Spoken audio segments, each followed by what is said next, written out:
اسی کو شہادت کہتے ہیں۔ تو شاہد کو شاہد، گواہ کو جو شاہد اسی لیے کہتے ہیں کہ وہ موقع پر موجود رہتا ہے، اس نے اپنی آنکھوں سے اس بات کو دیکھا، اس بات سے اس کو شاہد کہا جاتا ہے۔ نبی کو شاہد کہا گیا کس اعتبار سے؟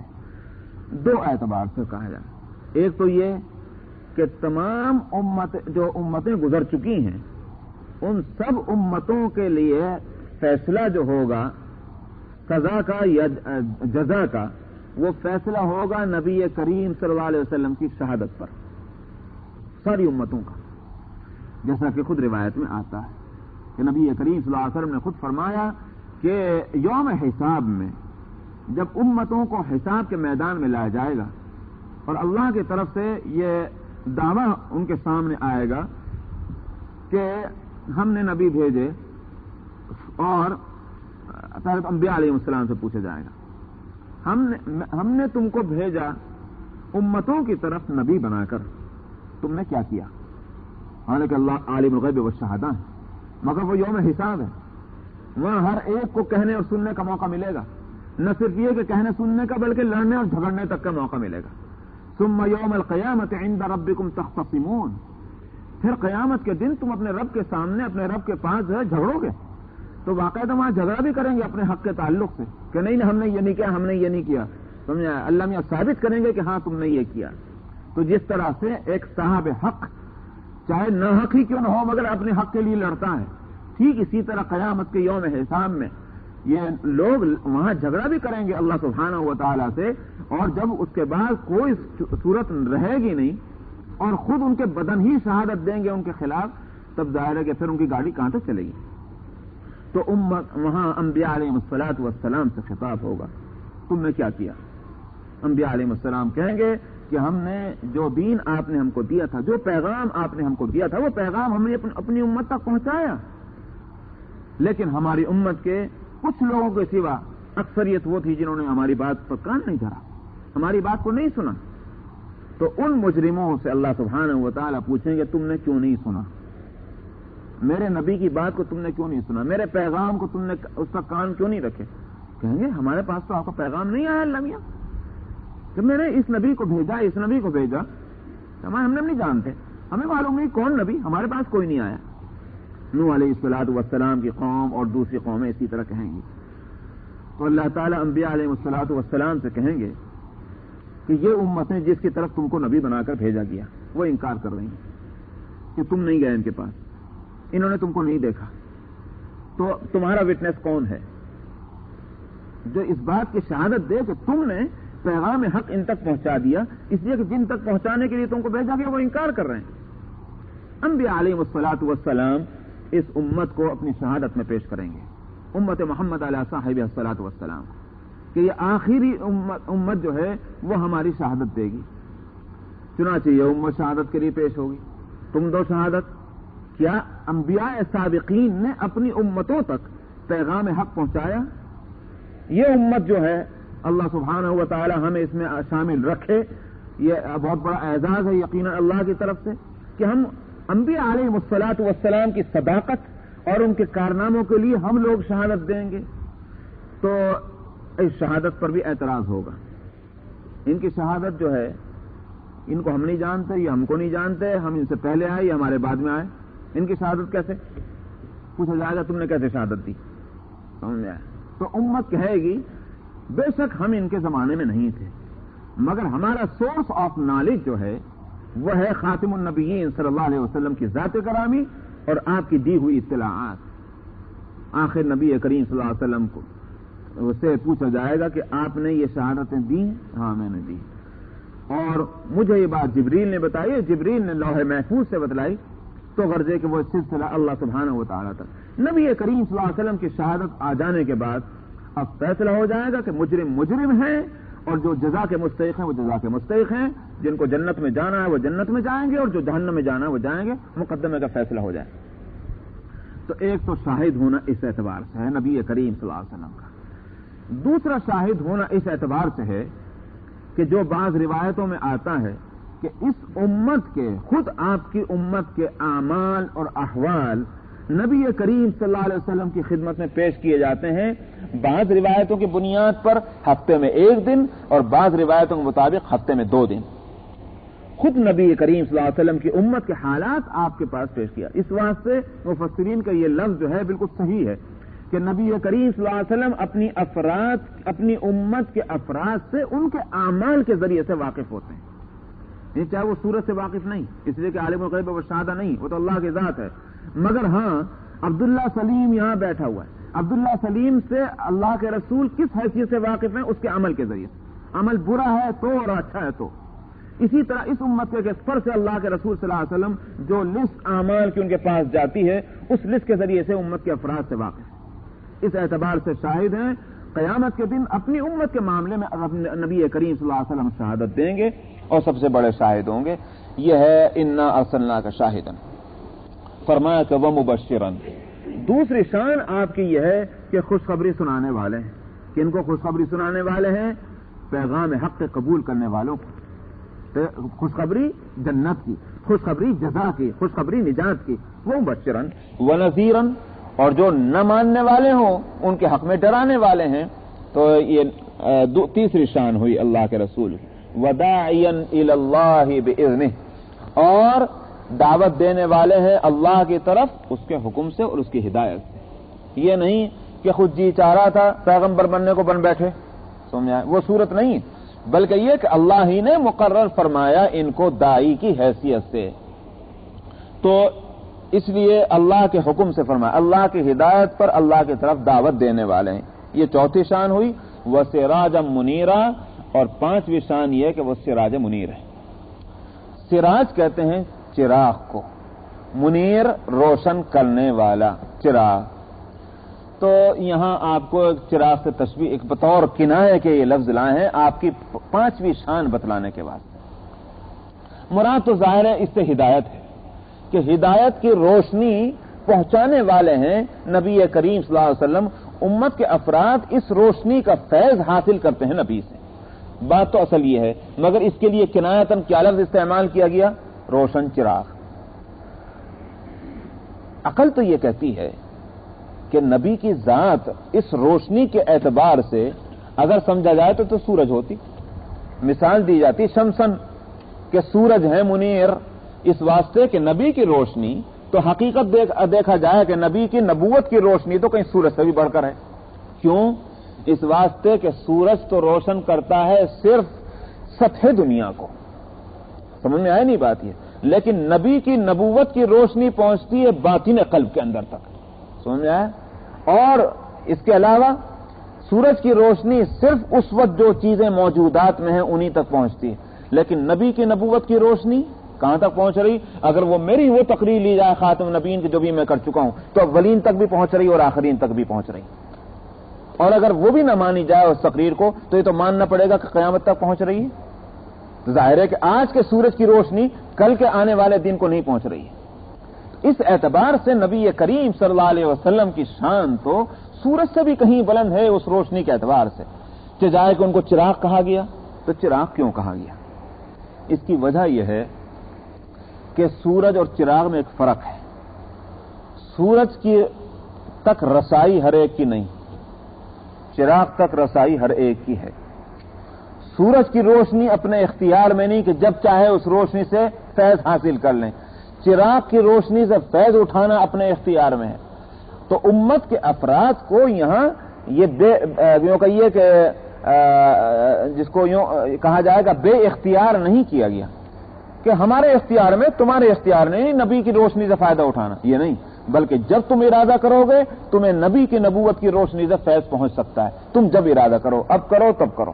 تو جس طرح سے سورج کی اس کے چراغ کی روشنی سے فائدہ اٹھانا اپنے اختیار میں ہے، اسی طرح سے نبی کی نبوت سے فائدہ اٹھانا بھی اختیاری چیز ہے، ورنہ ظاہر ہے کہ انسان مکلف نہ ہوتا۔ اور چوتھی چیز یہ بھی ہے جو بعض بزرگوں نے بتلائی، وہ بھی اچھی چیز ہے، اور وہ یہ کہ سورج کی روشنی بس سورج ہی کی حد تک ہے، دوسری طرف اس کو منتقل نہیں کر سکتے۔ یہ نہیں ہو سکتا کہ آپ ایک سورج سے دو سورج، دو سے تین بنا لیں، لیکن چراغ سے چراغ چل سکتا ہے۔ تو مطلب یہ ہوا کہ نبی کی کمالات نبوت، جس کو میں نے کہا تھا سب سے بڑا کمال نبی کا علم ہوتا ہے، تو علم نبوت خود صرف نبی تک محدود ہو کے نہیں رہ گیا، بلکہ نبی کا وہ کمال امت میں اس طرح سے چلا کہ صدیق اکبر، عمر فاروق، علی مرتضی، عثمان غنی، حضرات صحابہ رضی اللہ عنہم نے اپنے اپنے اس مشترکہ یکساں گویا یوں کہ یہ شرف کے ساتھ، جس کو شرف صحابیت کہتے ہیں، اس میں تو سب یکساں تھے، مگر جہاں تک وہ فرق تھا کیپیسٹی اور صلاحیت کا، وہ تھا علم کے حاصل کرنے کا، اس اعتبار سے کوئی آفتاب تھا تو کوئی مہتاب تھا۔ ظاہر ہے کہ اسی ایک چراغ سے یہ سارے شمعیں روشن ہوئیں، اور انہوں نے تابعین کو وہ روشنی پہنچائی اسی طرح سے، اور تابعین نے تبع تابعین تک۔ آپ دیکھیے کہ ائمہ مجتہدین، ائمہ حدیث یہ کہاں ہوئے؟ اگر حضرات صحابہ رضی اللہ، یہاں میرے ابھی ایک نقطہ ذہن میں آ رہا ہے، اور وہ یہ کہ اگر یہ ائمہ حدیث اور ائمہ فقہ یہ سب کے سب صحابہ کے دور میں ہوتے، بعد میں نہ ہوتے، تو یہ کہا جا سکتا تھا کہ نبی کی صحبت کا صرف یہ اثر ہے کہ اس طرح کے ائمہ پیدا ہو گئے اور اس کے بعد سلسلہ ختم ہو گیا۔ لیکن نہیں، یہ چراغ سے چراغ روشن ہونے والی بات ہے کہ دوسری صدی میں، تیسری صدی میں، چوتھی صدی میں ائمہ حدیث، ائمہ فقہ کہ جن کی طرف امت کی نظریں ہیں اور ان کو اتھارٹی مانتی ہیں گویا حدیث کے اندر اور مسائل شریعت کے اندر، یہ ان صدیوں میں لانا، یہ بتلانا ہے اس بات کا کہ یہ چراغ سے چراغ روشن ہونے والی بات ہے، یہ علم نبوت نبی کے ساتھ ختم ہونے والی چیز نہیں ہے۔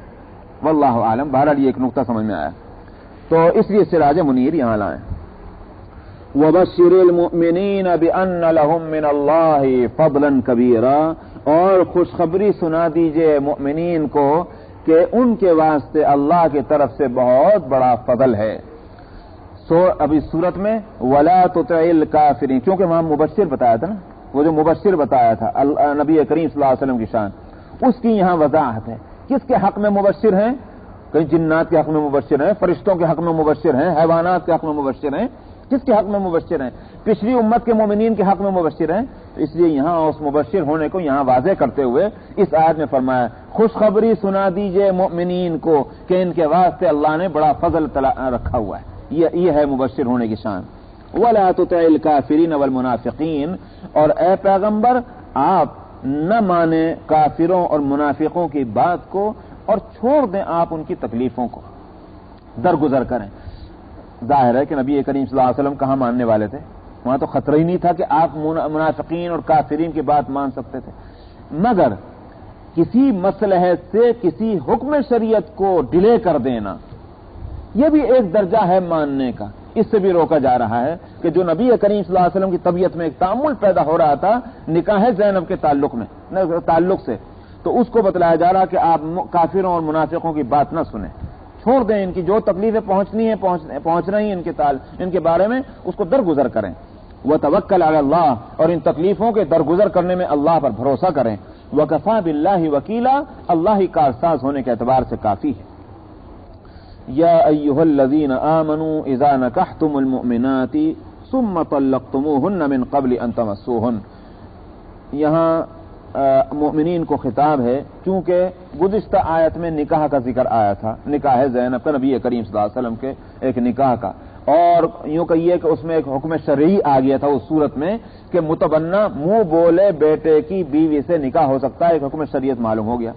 چونکہ نکاح سے متعلق حکم آیا تھا اس کے مناسبت سے یہاں ایک اور دوسرا حکم مومنین کو دیا جا رہا ہے۔ اے ایمان والو، جب تم نکاح کرو ایمان والی عورتوں سے پھر تم ان کو طلاق دے دو قبل اس کے کہ تم ان کو چھوؤ۔ یہاں چھونے سے مراد یہ ہے کہ ان سے خلوت صحیحہ یا ہم بستری دونوں معنی لیے گئے ہیں۔ خلوت صحیحہ کے معنی یہ ہوتے ہیں کہ ایسی تنہائی ان کو ہو جائے کہ شوہر اور اپنی بیوی سے جو فائدہ اٹھانا چاہتا ہے وہ اٹھا سکے، اس میں کسی طرح کی رکاوٹ نہ ہو، اس کو کہتے ہیں خلوت صحیحہ۔ حنفیہ خلوت صحیحہ کو بھی اس میں تمسوہن کے اندر لا رہے ہیں، لیکن دوسرے ائمہ خلوت صحیحہ کو نہیں، صرف ہم بستری کو لیتے ہیں۔ قبل اس کے کہ تم ان کو چھوؤ تو طلاق اگر تم نے دے دی تو کیا ہے؟ فما لکم علیہن من عدۃ تعتدونها، تو تمہارے لیے ان کے حق میں عدت نہیں ہے کہ جس کو تم شمار کراؤ۔ یعنی اگر قبل جس کو ہمارے یہاں کہتے ہیں رخصت کر لینا، ایک عام لفظ ہے کہ رخصت سے پہلے اگر طلاق دے دی کہ ہم بستر یا خلوت صحیحہ نہیں ہو سکی تھی، اس سے پہلے اگر طلاق دے دی نکاح کے بعد تو پھر عدت نہیں ہے اس عورت کے اوپر. کیوں؟ اور عورتوں کی عدت کیوں ہے اور اس کی عدت کیوں نہیں ہے؟ دراصل عدت ہے جس کو فقہ کی زبان میں کہتے ہیں استبراء رحم، یعنی رحم کا کلیئر ہو جانا، صاف ہو جانا. کیونکہ نسب جو ہے اس کی حفاظت مقصود ہے، اس کے خلط ملط ہونا یہ شریعت کو پسند نہیں. نسب جو ہے وہ محفوظ رہنا چاہیے. یہ بچہ جو ہے کس باپ کا ہے، یہ بچہ اس کی ماں کون ہے، اس کا باپ کون ہے، یہ شریعت کے اندر یہ خاص طور پر قابل لحاظ. اس واسطے طلاق کے بعد ایک مدت گزاری گئی ہے 3 پیریڈ کی، تاکہ بات واضح ہو جائے کہ اس کا رحم بالکل صاف ہے، اس میں کوئی چیز نہیں ہے. تب اس کے بعد دوسرے مرد سے نکاح کی اجازت دی گئی ہے تاکہ نسب جو ہے وہ کسی طرح سے غیر واضح نہ رہے اور مخلوط نہ ہو جائے. یہاں جب خلوت صحیحہ بھی نہیں ہوئی ہے، چاہے جائے کہ ہم بستری ہو، تو یہاں تو استبراء رحم کی ضرورت ہی نہیں ہے. نسب تو یہاں گڑبڑ ہو ہی نہیں سکتا، اس واسطے یہاں عدت نہیں رکھی. فما لکم علیہن من عدت تعتدونها، تو تمہارے لیے، اور تمہارے لیے کا لفظ جو فرمایا گیا معلوم ہوا کہ عدت جو ہے یہ اسی شوہر کا حق ہے. اسی لفظ میرا یاد رکھیے گا کہ جو شوہر طلاق دے رہا ہے یہ عدت دراصل اسی کا حق ہے. اسی واسطے دوران عدت خرچہ اٹھانا اس شوہر کی ذمہ داری ہوگی جس نے طلاق دی. اس خرچے کے اندر سکنا بھی داخل ہے، یعنی گھر. چنانچہ اسی گھر کے اندر رہنا ہوگا. اس عورت کو نکال نہیں سکتا شوہر کہ صاحب میں نے طلاق دی تھی بھاگ جاؤ، نہیں، اس گھر کے اندر اس کو رکھنا ہوگا جب تک کہ عدت نہ گزر جائے. اس دوران اس کو خرچہ دینا پڑے گا کیونکہ یہ حق ہے اسی شوہر کا. کیونکہ استبراء رحم اسی کی وجہ سے تو دیکھنا ہے، کیونکہ جو بچے کا خطرہ ہے، بچہ ہے کہ نہیں، اگر ہوا تو وہ کس کا ہوگا؟ اسی شوہر کا. اس شوہر کی وجہ سے اس کو روکا جا رہا ہے، لہذا اس کا خرچ وغیرہ سارا اسی کے ذمہ ہے. تو فما لکم، تمہارے لیے اس کے ذمہ عدت نہیں ہے. فما لکم سے یہ مسئلہ نکلتا ہے کہ یہ شوہر کا حق ہے. تعتدونها کہ جس کو تم شمار کراؤ. معلوم ہوا کہ عدت اندازے سے نہیں ہوگی بلکہ کاؤنٹ کیا جائے گا ایک ایک دن کو. تو 3 پیریڈ جب گزر جائیں تو اس طرح سے پھر جو ہے وہ عدت پوری ہو جائے گی. فمتعوہن، مگر ہاں جب عدت نہیں ہے تو ان کو سامان دو. فمتعوہن وسرحوہن سراحا جمیلا، ان کو سامان دو اور ان کو اچھے طریقے پر رخصت کر دو. سامان دینا کیا؟ جس سے یہ خلوت صحیحہ اور یا یہ ہم بستری نہیں ہوئی، ایسی کو طلاق دینے کی صورت میں نصف مہر آتا ہے. جتنا مہر مقرر ہوا تھا اس سے آدھا مہر دینا ہوگا اس کو. اور اگر وہ خلوت صحیحہ اور ہم بستری ہو گئی تب تو پورا مہر دینا پڑے گا جتنا مہر مقرر ہوا. متیوہن کے اندر مہر بھی آ گیا. بعض کہتے ہیں کہ یہی معنی ہوئے متیوہن کے اندر، یہاں متا سے مراد جو ہے وہ مہر ہے. وسرحوہن سراحا جمیلا، اور اچھے طریقے پر ان کو رخصت کر دو. اس کے معنی فقہاء نے لیے ہیں کہ اس کے معنی یہ ہیں کہ کچھ جوڑا دے دلا کر کے، کچھ تھوڑا سا کیش دے کر کے، غرض ہے کہ کسی طرح کی یہ نہ ہو کہ بھائی ہمیں نفرت سے، حقارت سے، کتے کی طرح سے دھتکار کے باہر نکالا جا رہا ہے. اگر طلاق تک نوبت پہنچ گئی ہے اس کی وجہ صرف مزاج کی ناموافقت ہے، لیکن اس کے یہ معنی نہیں کہ 2 خاندانوں کے اندر دشمنی بھی قائم ہو جائے. اس واسطے انسانیت کا جو تقاضا ہے اس کو پورے طور پر ادا کرو، اس کو عزت کے ساتھ رخصت کرو، کچھ دے دلا کر، تاکہ 2 خاندانوں کے اندر دشمنی نہ رہے بلکہ تعلقات باقی رہے، انسانی تعلقات. ہاں یہ ہے کہ 2 فرد کے اندر مزاج نہ مل سکا تھا، اس واسطے طلاق تک نوبت پہنچ گئی ہے. مگر یہ طلاق جو 2 فرد کے تعلقات کو ختم کرنے والی ہے، 2 خاندانوں کے تعلقات کو ختم کرنے والی نہیں ہونی چاہیے. اس لیے فرمایا کہ وَسَرِّحُوهُنَّ سَرَاحًا جَمِيلًا، اور ان کو رخصت کر دو، اچھے انداز پر رخصت کرنا. بس اس لیے کہ آگے کی آیتیں جو ہیں وہ اس میں جو مسئلے آ رہے ہیں وہ ختم رکوع تک مسلسل ہیں انشاءاللہ آئندہ ہفتے. وآخر دعوانا آیت نمبر 50.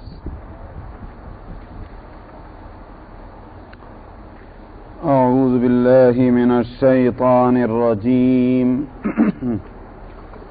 بسم اللہ الرحمن الرحیم يا أيها النبي إنا أحللنا لك أزواجك اللاتي آتيت أجورهن وما ملكت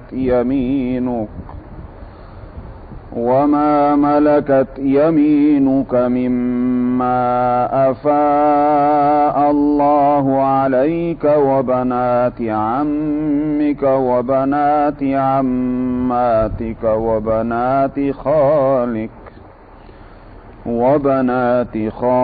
وبنات خالاتك اللاتي هاجرن معك وامرأة مؤمنة إن وهبت نفسها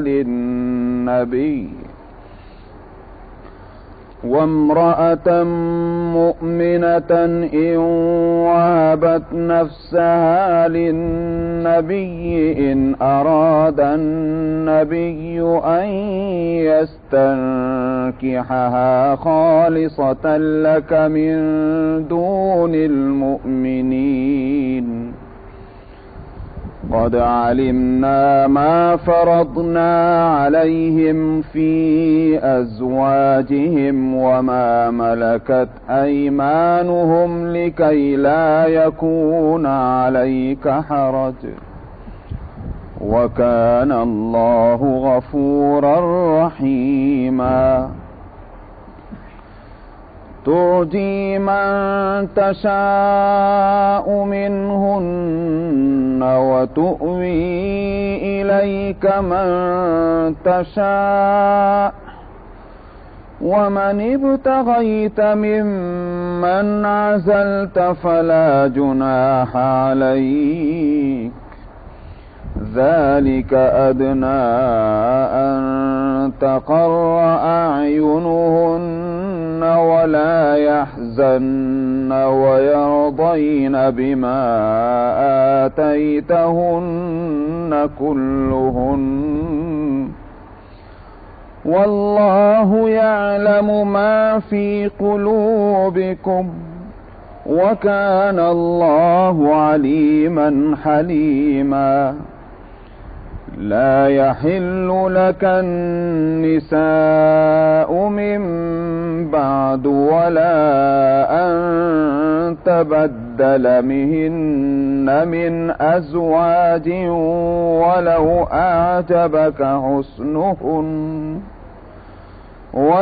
أعجبك حسنهن إلا ما ملكت يمينك وكان الله على كل شيء رقيبا. يا أيها الذين آمنوا لا تدخلوا بيوت النبي إلا أن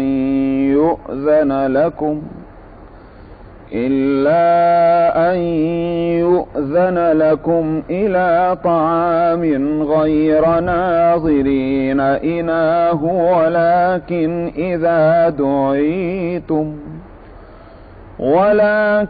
إذا دعيتم فادخلوا فإذا طعمتم فانتشروا ولا مستأنسين لحديث إن ذلكم كان يؤذي النبي فيستحيي منكم والله لا يستحيي من الحق. وإذا سألتموهن متاعا فاسألوهن من وراء حجاب ذلكم أطهر لقلوبكم وقلوبهن. وما كان لكم أن تؤذوا رسول الله ولا أن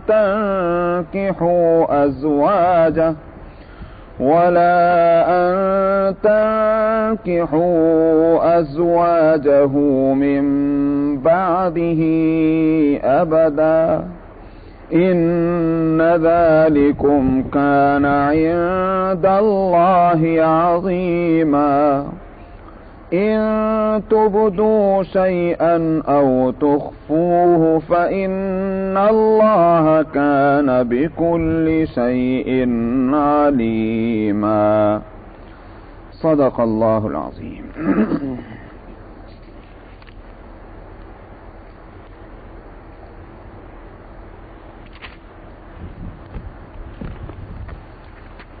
يا حي يا قيوم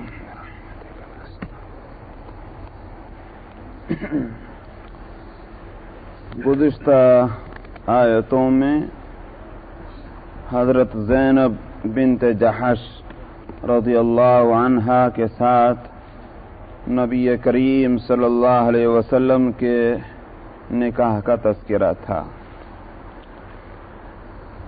اسی مناسبت سے مسلمانوں کے لیے بھی ایک مسئلہ بتلایا گیا کہ جو مطلقہ عورتوں کی عدت سے متعلق تھا. وہ بیچ میں ایک مسئلہ آ گیا تھا، لیکن اصل بات چل رہی ہے نبی کریم صلی اللہ علیہ وسلم کی. تو نکاح زینب کا ذکر آیا اس مناسبت سے، اور ازواج کے ساتھ نبی کریم صلی اللہ علیہ وسلم کا جو نکاح ہوا ہے اس کے تعلق سے بھی گفتگو ہو رہی ہے. جیسے نکاح زینب کا مسئلہ عام رواج سے مختلف تھا، منہ بولے بیٹے کی بیوی تھی تو رواج کے خلاف نکاح ہوا.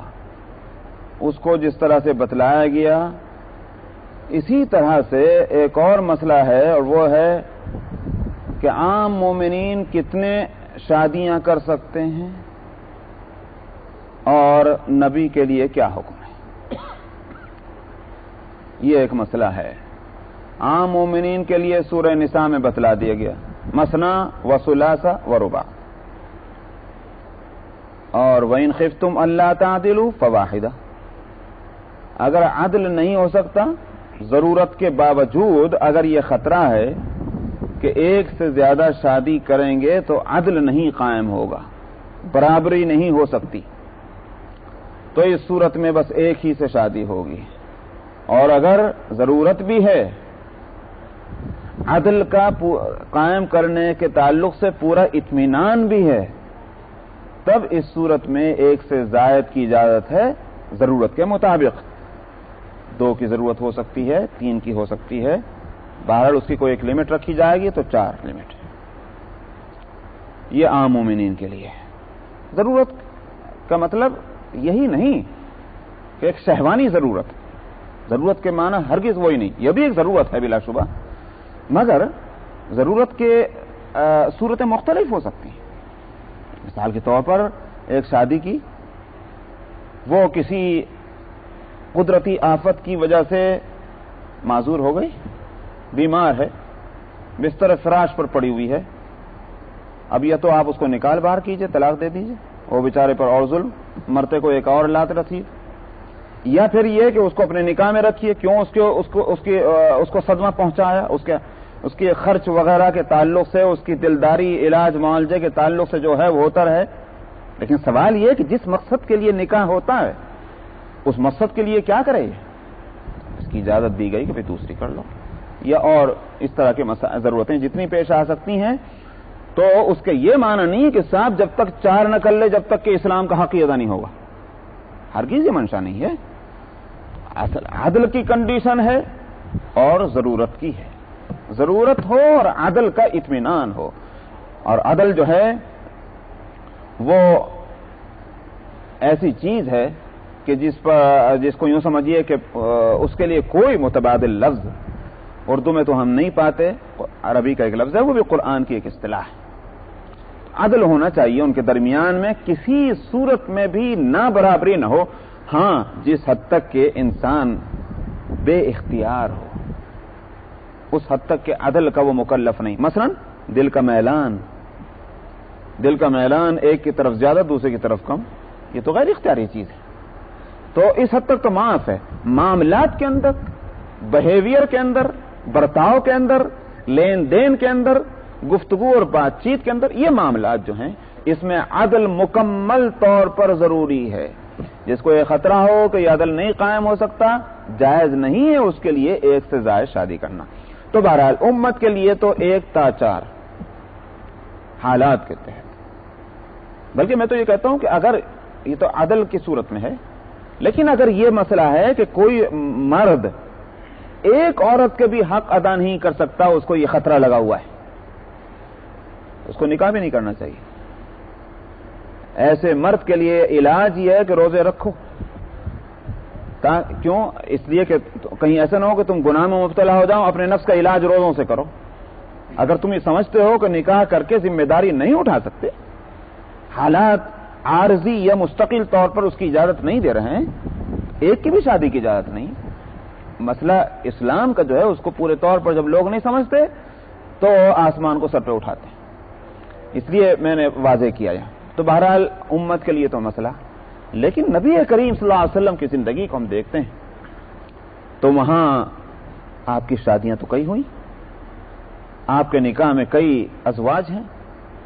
تو یہ ایک مسئلہ ہے، اس کو بھی یہاں واضح کیا جا رہا ہے. ابتدا یہاں سے ہوئی یا ایھا الذین، یا ایھا النبی انا احللنا لک ازواجک اللاتی آتیت اجورہن. اے نبی، ہم نے حلال کر دیا ہے آپ کے لیے ان بیویوں کو کہ جن کے مہر آپ دے چکے ہیں. یہ شرط نہیں ہے، سمجھ میں آئی؟ یہ قید، اس کو عربی میں کہتے ہیں قید احترازی، جس کا ٹھیک انگلش میں ترجمہ ہوگا کنڈیشن. کہ مثلا اگر آپ آئیں گے تو میں فلاں جگہ جاؤں گا، یہ تو کنڈیشن ہے. اگر آپ نہیں آئے تو میں نہیں جاؤں گا. تو ایسی قید کو قید احترازی کہتے ہیں عربی کے اندر. اور اگر قید اس کنڈیشن کی صورت میں نہ ہو، ویسے ہی قید لگ گئی. مطلب یہ ہے کہ آپ آ جائیں گے تو چلوں گا، مطلب یہ آپ نہیں آئے تب بھی جاؤں گا. مثلا اگر ایسی بات ہے، اس کو عربی میں کہتے ہیں قید احتیاطی. یہاں قید احتیاطی لگی ہوئی ہے کہ نبی کریم صلی اللہ علیہ وسلم نے چونکہ مہر دے دیا تھا ان کا، اس واقعے کا گویا حوالہ دیا گیا ہے. ورنہ یہ مطلب نہیں کہ اگر مہر نہیں دیا گیا اب تک کسی وجہ سے تو حلال ہی نہیں، ایسی بات نہیں.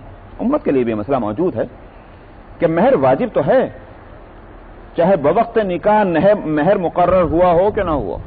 نہ اس ملک میں بعض لوگ سمجھتے ہیں چونکہ اس ملک کا قانون نہیں، لہذا مہر بھی نہیں. سمجھے؟ بعض لوگ ایسا سمجھتے ہیں کہ اس ملک میں مہر نام کی کوئی چیز نہیں، لہذا مہر بھی نہیں.